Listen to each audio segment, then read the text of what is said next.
Welcome to today's Bellwether League Foundation Fireside Chat. Our panel discussion today is comparing healthcare supply chains to other industries. This event is sponsored by the Bellwether League, an industry organization that supports healthcare supply chain professionals. We hope you enjoy the conversation.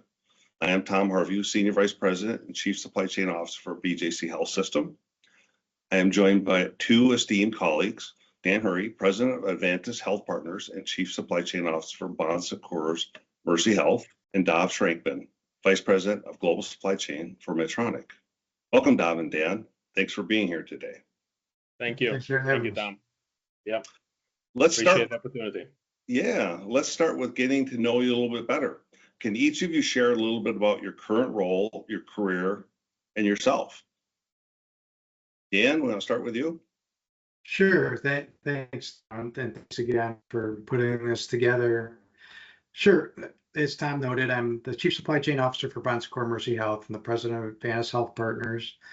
And if I was to rewind the clock a little bit, I'm actually this year, I'll round out about 30 years in supply chain. I've been blessed with a very interesting career from food product manufacturing, brand development, distribution, logistics, oil and gas, the convenience store world, and spent the majority of my career prior to healthcare in really that logistics, consolidated distribution lane, and a lot of kind of end-to-end process engineering, kind of, if you will.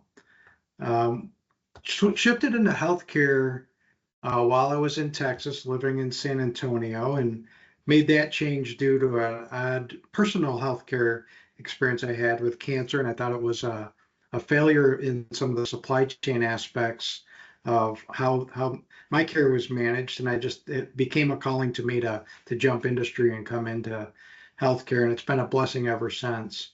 I worked for Vanguard Health and then for Tenet, and then I was recruited to come to Mercy Health at the time, which has led to the role here as we've advanced. And really my role today is to lead a really strong team that we've got, really trying to take what we've done inside Bon Secours Mercy Health as an organization and expand and bring some of those opportunities for improvement to any other health system that's out there in the market. Hence why I have two hats, one in the ministry, Bon Secours Mercy Health, and Advantis Health Partners is really, we own our own GPO, but we also extend services to others should they desire it across the country. Thanks, Dan. Tom. A lot of experience, and we're really excited to tap into that to get that comparisons. Dov, you're relatively new to the healthcare side. Tell us a little bit. Well, from medical device perspective, yes. I'm 3 years with Medtronic. Prior to that, I spent 10 years with Walgreens Boots Alliance. So to some extent, you can call it healthcare industry from pharmaceutical perspective. Maybe I'll start with Medtronic. As I mentioned, I'm 3 years with Medtronic, focusing on transformation of the global supply chain for Medtronic. Medtronic is, as you know, a $32 billion company, the largest medical device distributor in the world. But to some extent, as Medtronic grew from 1996, being $1.6 billion company to $32 billion, I think it's a little bit more today, it never really consolidated its operations. It managed itself as independent business units, focusing on product innovation and the commercial model. And as you grow, there's time to look and really realize, well, maybe for the size of this company, there's some potential operational synergies that we can truly leverage, both from the perspective of ways of managing the customer or serving the customer in a better way and patients, as well as from efficiency and cost and time perspective. So this is my role, really working on unifying the supply chain, which is done my first year joining with Medtronic, to really now starting to transforming to common way of doing business, identifying what are the right competitive advantage for Medtronic of how best to serve the customers through those competitive advantages, and really engaging in transforming the organization. My career is a mix of about a third in consulting, different consulting companies, Kearney, and I2 Technologies, whoever remembers that beginning of during .com supply chain software company where I led the strategic consulting group to different industry, from automotive to retail, both from Office Max as well as Walgreens, as I mentioned. All of my years and the focus is on operational transformation. I join companies when I see an opportunity to really transform and both from customer perspective as well as from efficiency perspective, and really focus on achieving both the bottom line benefits as well as the top line from customer perspective. Mainly when not a status quo, really looking at changing both companies and to some extent as the subject of this session, potential industry, see if we can influence the whole industry, and looking forward to doing that. Thanks, Dov. Well, both of you have a very impressive careers, and we're excited to have you here today. Let's start out with a little bit of fun. So, Dov, start with you. Tell us something that you're most passionate about in your personal life and in your work life. Well, from work life, as I mentioned, is transformation. I'm driven by challenges and results, and really focus on those opportunities, building the right teams, and really leading the teams to achieve what is believed maybe unachievable or hard to achieve. So that's where I drive my energy. That's where I drive my satisfaction. Personal life, my family is my energy. My family is the other circle of joy and passion. I have two sons that grown up, so we're empty nesters. We still spend a lot of time as a family. One of them is married. His wife is actually in the healthcare industry. She's working on her residency in dermatology, Northwestern University, and my son is working for startups after as a stand of McKinsey, a few years with McKinsey. My other son is a composer. You probably saw some of his or listened to some of his music in both commercials as well as movies and TV series, and he's very successful doing that, living in LA. Well, thank you for sharing. Thank you, Dan. How about you? First off, now you got my curiosity of the shows and the movies, but similar to a lot of what Dov has to share, what passion for me is continuous improvement and removing touch points from anything in life.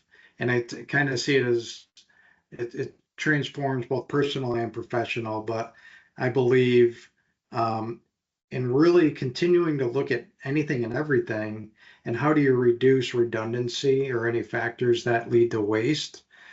Because at the end of the day, I think it creates better service for anybody, whether it's a patient, whether it's a customer, a consumer, and frankly, as a role as a father or a husband, really, the same idea of trying to make life better for those around me. And then a personal passion of mine would be translating that to I try my best to play drums. I've always done that for life, but literally, I'm never happy with what I play. I could play perfectly fine to somebody else, but I know what I messed up. I'm always well aware and always trying to dial in, whatever I'm doing, whether it's hands, feet, mind, whatever I got. So.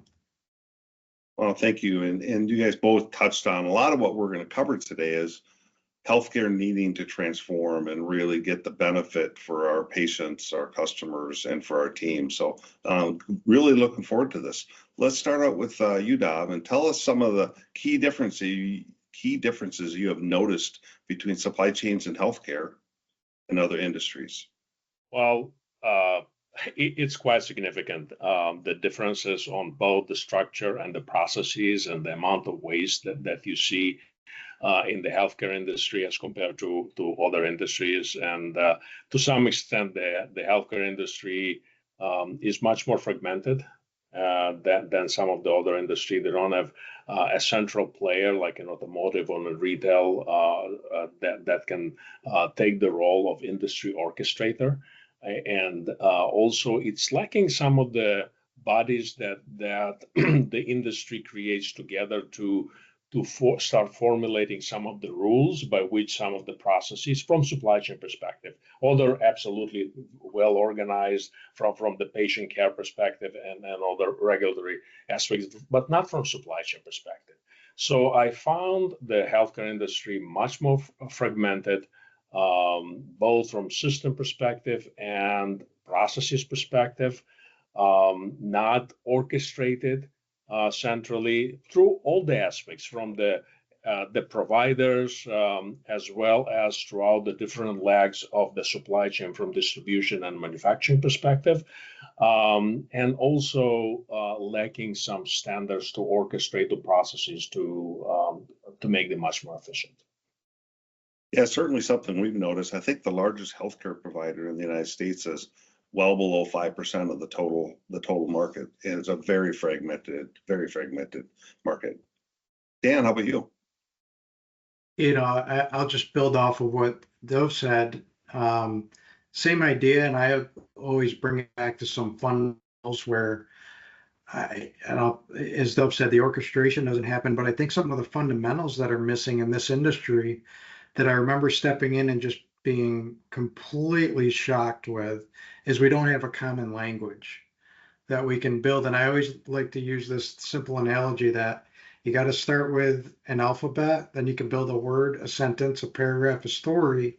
And in this industry, and I'll compare it to the UPC in retail, that can be for clothing, for food, for beverage, for electronics, for everything. It's common language that uses a common platform to interpret that language to go do something with it.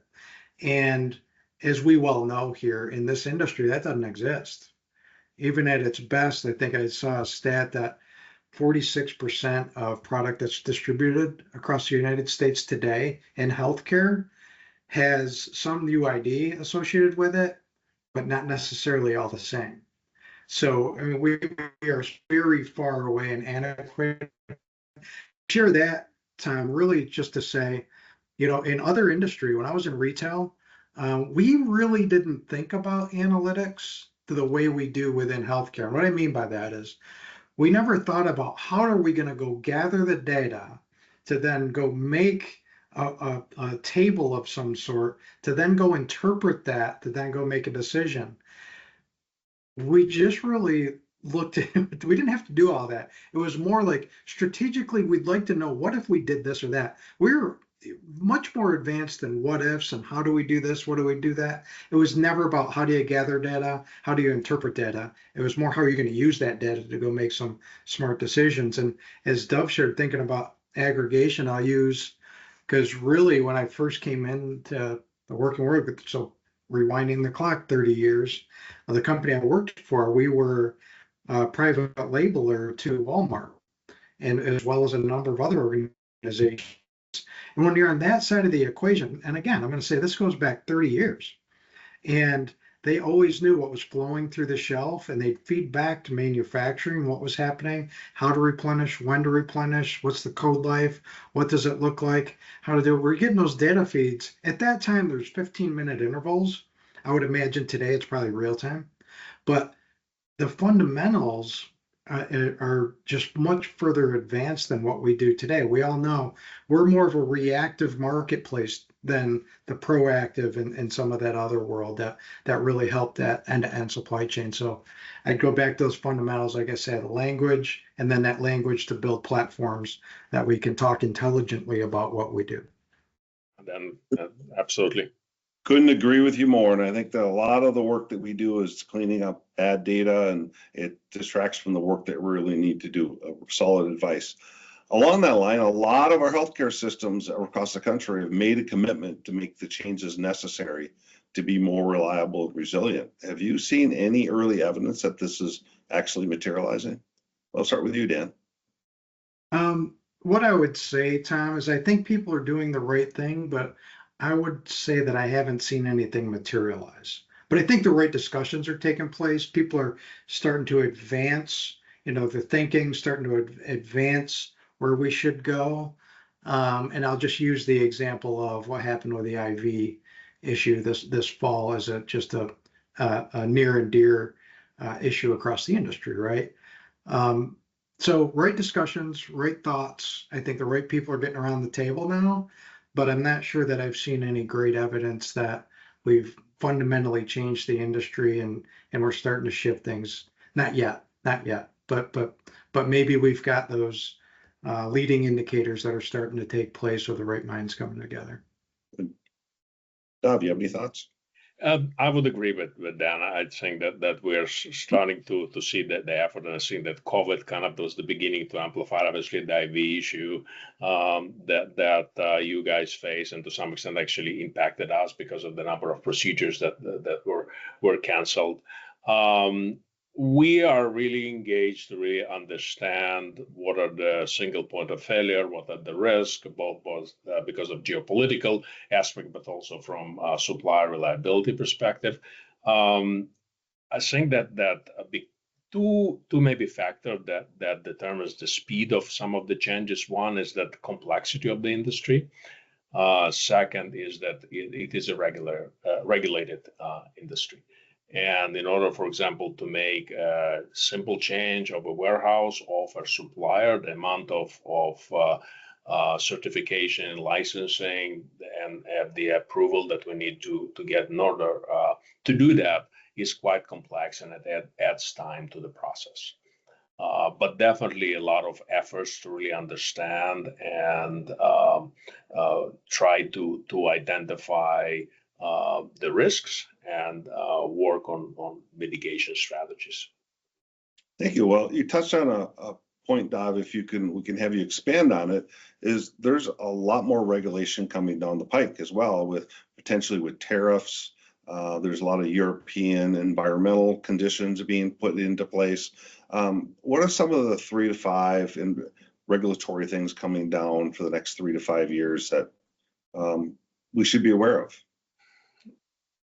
Well, obviously, in addition to the existing regulation, tariffs is definitely something that we all are trying to understand what will be the implications.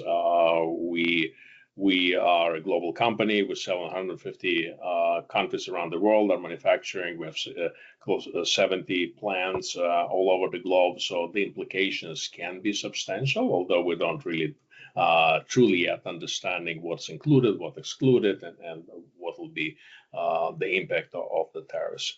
I think that some of the regulations and pressure, the one that comes immediately, something that we are dealing with, actually two, the MDR regulations in Europe, really forcing us to relook at all our products, and it's both burden from cost perspective of relabeling and recertifying all of our products, and that is going on now for several years, and it was already delayed once. I'm not sure if it will be delayed for the second time, but that's definitely something that's changing the industry from European perspective, and also not sure it's not necessarily a regulation, but some of the liability aspect with PFAS. So that PFAS is a forever chemical that is not disappearing, even whenever it's being handled from disposal perspective. And because of the legal pressure, some of the companies are exiting, mainly 3M, the production of that product. And PFAS is everywhere. PFAS is not only from medical devices, it's in substantial amount of products that we use every day, and finding substitutes, and I think the complexity from our perspective, finding the substitute, but also passing the substitutes for approval from regulatory perspective, it takes a lot of time and effort, obviously good reasons, but a lot of effort to really work through that. Yeah, it's really interesting that a lot of the regulation drives the change, but the change isn't ready by the time the regulation goes into effect, which puts a lot of pressure. And we recently went through that as an organization and industry around the sterilization with ethylene oxide, and how do we sterilize products. Dan, do you have any thoughts on some regulatory challenges coming down the pipeline? Yeah, I always think of, goes back to the logistics mind, but I think regulatory, it's really what happens ultimately with crude oil prices and then the downstream effect that has on not just the logistics, how we move products, whether it's by boat, by air, by train, by highway. So you've got the direct impact there, but naturally the residuals that go into any plastics or anything else that's kind of formulated in that regard has clear impact to what we do. So energy, I think is a very big deal. We're starting to see some things open up, and of course within the states is change in administration, change in approach to how energy is viewed. I think that will have some global impact, but I believe financially in a very positive way, but still TBD. How that'll come to life. And even some of the other things we've got in play, whether it's the talk about even again in the States with the Panama Canal and other lanes and how things are moved around the globe. I think that's something to keep an eye on. And of course, the other is really on the labor laws and various things that are going on in that regard, how we move labor around to different portions of the world and what that may look like and any impact that it has on access or locality to our goods. Yeah, certainly. Petroleum products is the source of pretty much everything that's made and really causes a tremendous amount of challenges. And I think we're going to see a fair amount of change. So it'll be interesting to watch. Yeah. Dov, can you talk to us a little bit about really end-to-end collaboration and how information can be best shared between trading partners and what that really does for trading partners to allow us to be more accurate and transform our individual businesses? I think Dan described perfectly the retail example on how information being shared. Coming from retail and working with Walgreens, we used to share our point of sale data with all our major suppliers and jointly developing strategies on really how to leverage that information to both eliminate any risk within the supply chain, but also make the supply chain much more efficient. That is lacking within the healthcare industry. Coming also from automotive industry, the production plans are widely shared with the suppliers. If you look at the assembly plan, the supplier not only supply just-in-time components to the plant, they supply it in the right sequence which the vehicles are being produced. So the components are just flowing directly to the assembly line and consuming the sequence that the vehicles are being produced. I think that the healthcare industry has definitely an opportunity to share information both ways. From our perspective on reliability of supply and some of the opportunities that we have, availability of inventory or potential bottlenecks that we are facing, but also forecasting, procedure, preference list, and other activities that the providers are engaged with that we can potentially benefit from sharing. So I think that we are far from leveraging all the opportunities to really engage in productive discussion. And Tom, that us working together, how many opportunities we discovered that are beneficial and create the win-win scenarios for both of us. I think that definitely as the industry matures, I think opening it to more of that will be very welcome. Dan, you have anything to follow up from your retail example? That was a great example. Yeah, I would just build upon what Dov shared and maybe bring up a practical example. Because again, in other industry, there's your data aggregation groups, because as Dov shared, you sell point of sale data. Sell that to very industry aggregators who then can reformulate it back to manufacturers or back and forth shares directly with manufacturers. And the practical side of what does that mean? If you walked any grocery store or a big box store or a convenience store or a drug store, you'll kind of see everything in there. Everything in there is in the spot that it's in based on data.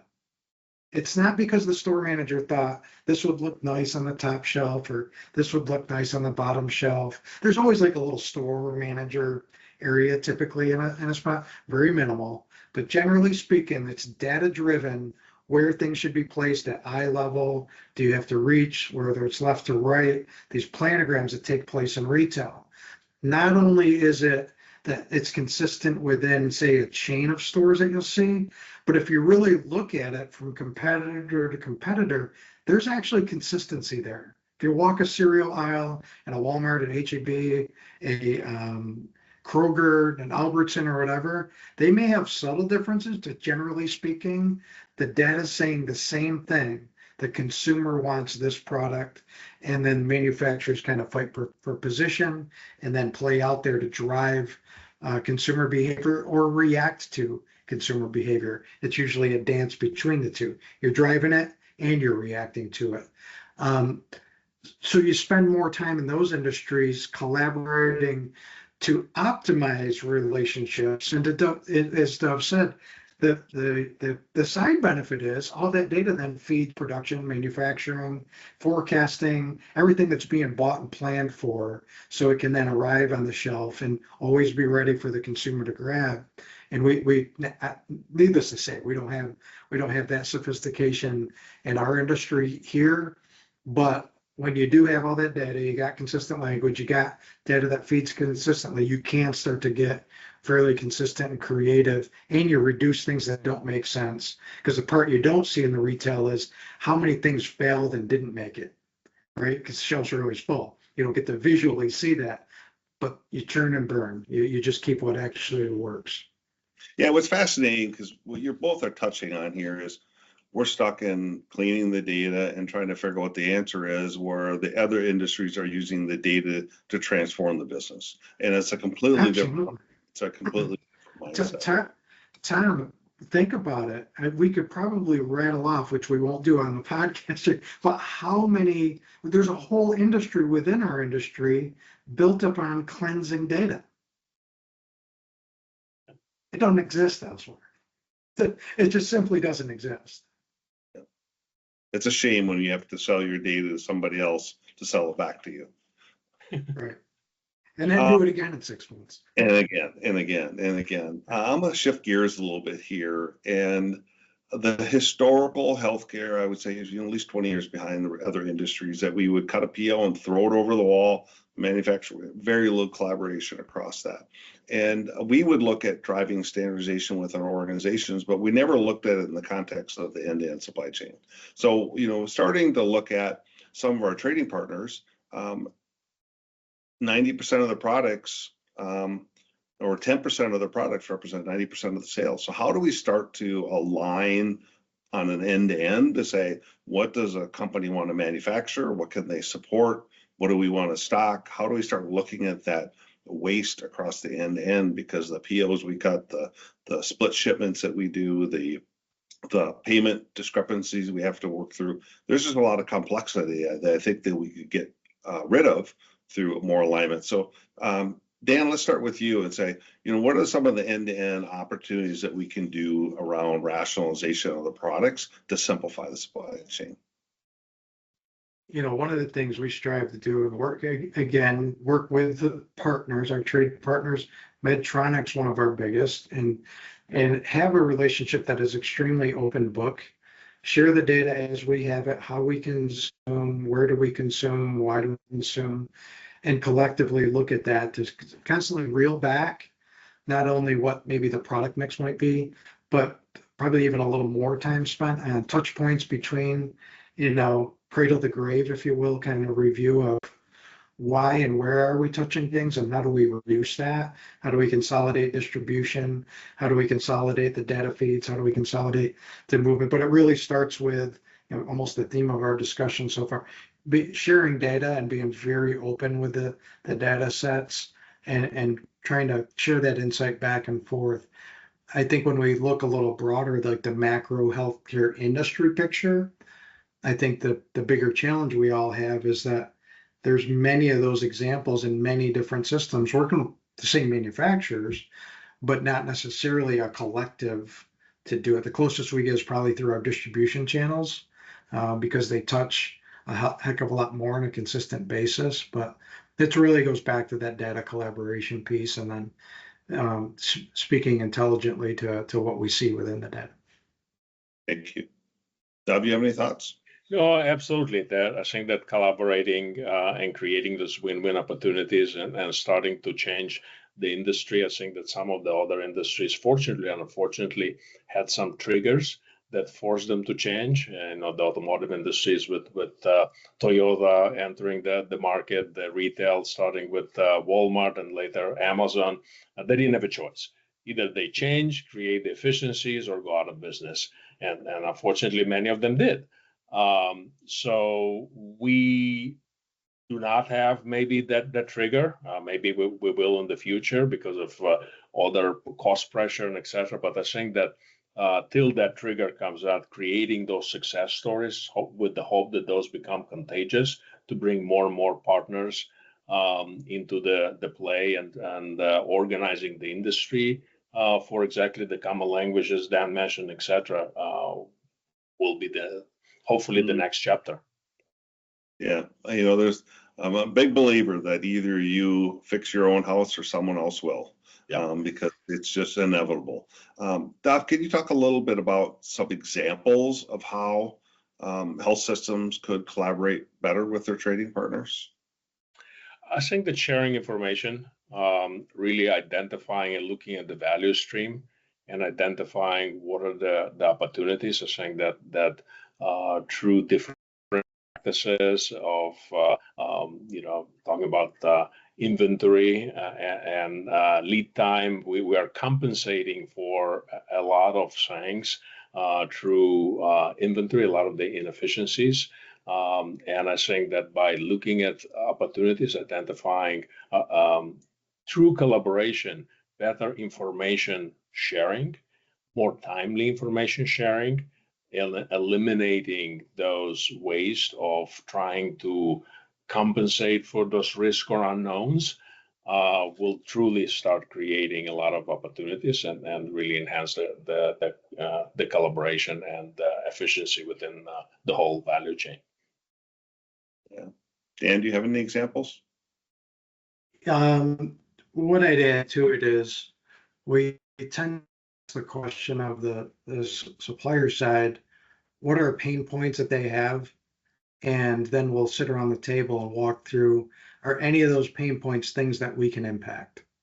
And if we can, how do we actually drive through it? As an example, one of our major trading partners, we had identified within the product mix, what are the cost drivers from a raw materials to a service side and all that comes with it. What are all those attributes and what makes them go up and down and different to what we do? So just market forces, back to energy prices, things of that nature. And then what are things that we can actually change our operations to improve, or what do we do that hurts it? And how do we actually build some parameters around those? And then we revisit those every 6 months and we'll do a price reset based on performance and any adjustments that have taken place. So it's not quite a perpetual review, but it's also not a traditional cyclical view, maybe 2-3 year cycles. It's a continuous improvement exercise that gets rebenched on a semi-annual basis. Really good examples, and certainly would illustrate that for the first time in my career in supply chain healthcare, we're seeing supply chains talking to supply chains, which is really a nice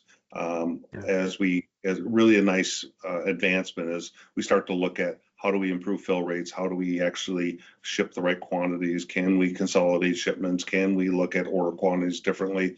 And that collaboration has been really fun, and hopefully we'll continue that collaboration between our supply chains and industry and with our providers.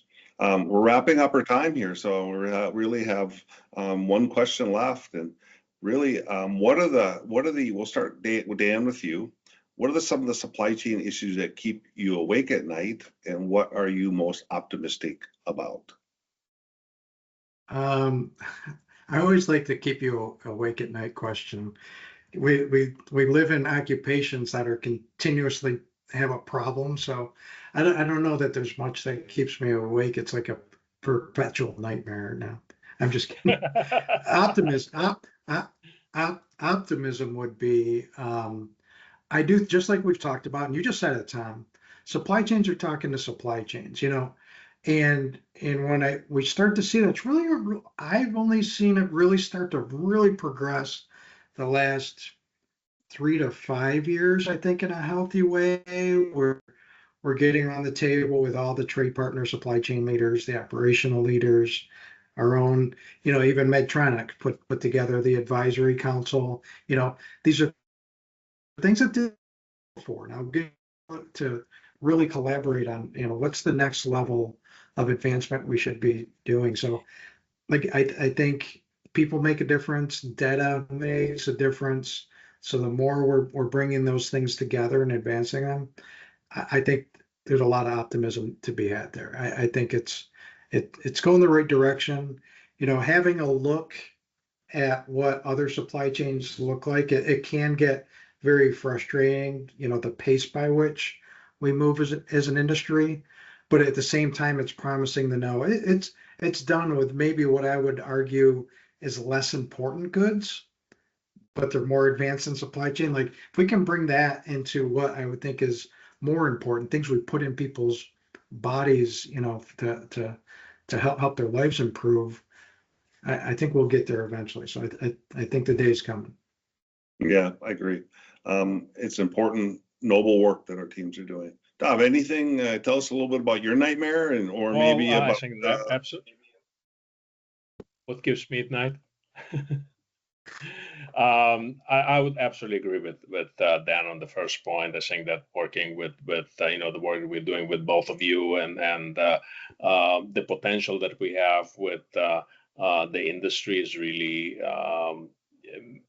makes me excited or keeps the optimism, because the potential is there. Potential is there, and although the pace may not be as fast as we all want, we are seeing change, we are seeing progress, and hopefully we can accelerate and really transform this industry because of, as Dan rightly so mentioned, the end result is patient's life and quality of life that we are impacting. With that, I think that your question about resiliency and some of the surprises that we have is the things that probably I'm not sure if they keep me at night, but worries me because every day is a new day, and every day at times there is a new surprise, and you don't know where is it coming from, and you need to be ready to react and adjust to it. So, but I'm very optimistic about the potential of the industry. Absolutely. Thank you. And thank you both very much for being part of this event today. We want to also thank the Bellwether League for hosting the event. And remember, if you want additional information on the future Famers, AMR, or Hall of Fame submissions, you can go to the Bellwether site at bellwetherleague.org. Thanks again for participating in the Bellwether Fire event today.